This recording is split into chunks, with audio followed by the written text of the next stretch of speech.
and the final rights and blessings were given to her already. But just the same, I'll be leading you into a short prayer. Ibabasbasan ko po o i-bless ko rin po yung grade na paglilibingan sa kanya.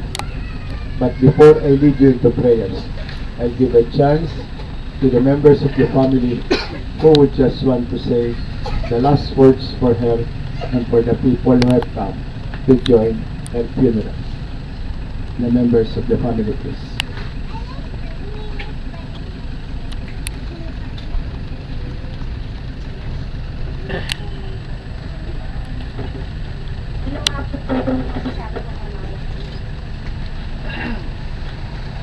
Hello.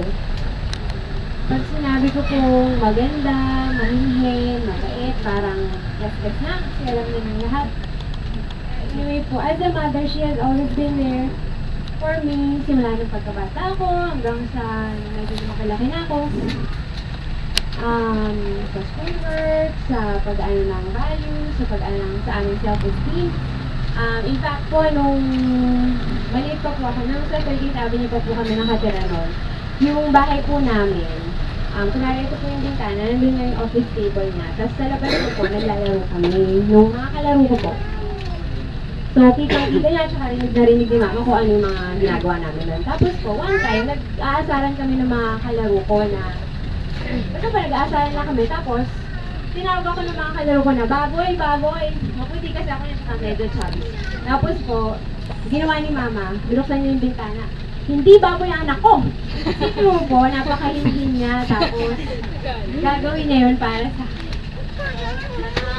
hanggang sa paglaki namin. She's very interested in every detail of our lives. Kunwari po magpapakwento. Gusto niya po na nagkukwento ka kung ano yung nangyayari sa'yo. Kung kunwari po magtatanong, Charisse, kwento ka naman. Pag sinabi mo, okay lang naman lang. May inis yun. Sabi niya, ano ba yan? Magkwento ka naman. Simula, hello.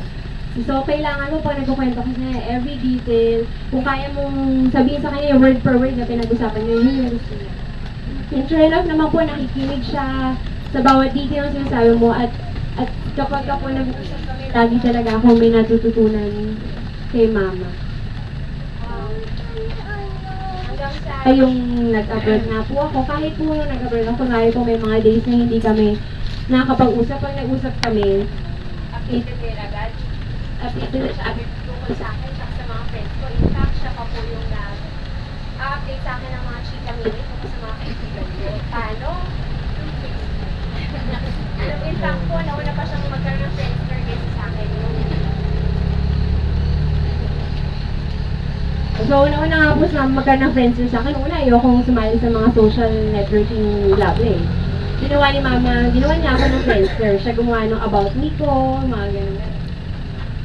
And his mama has always been the strongest in our family, and I'm sure Papa and PJ and Carla can attest to that. And I believe this is because of her strong faith in the Lord. In fact po, nung na-diagnose po siya ng cancer,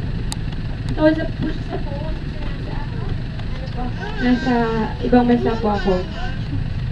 Basta ako, tahimik lang kasi ayaw nga pong malaman na umiyak ako. Tapos, siya pa yung nagsabi sa akin na, pray lang tayo, there's nothing impossible with the Lord. Sabi niya ganun.